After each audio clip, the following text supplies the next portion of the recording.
میں ایک جذب کے عالم میں نہ جانے کیا کچھ کہتا گیا۔ جب ہوش آیا تو ماحول پر سناٹا طاری تھا۔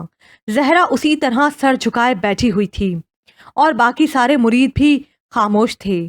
پھر سلطان بابا کی ہلکی سی کھنکار نے ہی اس سکوت کو توڑا اور انہوں نے دھیرے سے زیر لب سبحان اللہ بھی کہا اور پھر محفل برخاست ہونے سے پہلے حتمی دعا کے لیے ہاتھ اٹھا لیے۔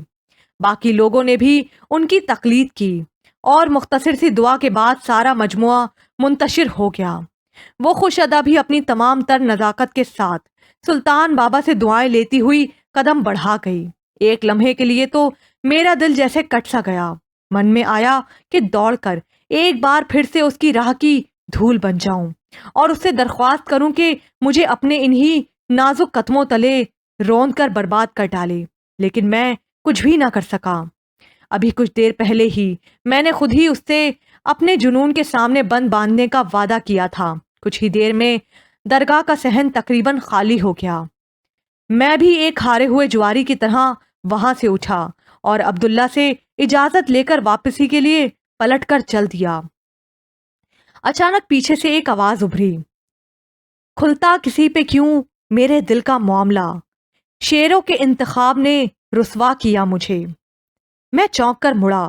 درگاہ کے صحن کے عین وسط میں سلطان بابا اپنی وہی دل موہ لینے والی مسکراہٹ لیے کھڑے تھے۔ ساحر میاں واپس چل دیے؟ تم سے ایک ضروری کام تھا مجھے۔ سلطان بابا کو بھلا مجھ سے کیا کام ہو سکتا تھا؟ میرے ذہن میں ایک ساتھ بہت سے خدشے ابھرے۔ وہ دھیرے دھیرے چلتے ہوئے میری جانب ہی چلے آ رہے تھے۔ میں اپنی جگہ پر جیسے جم سا گیا۔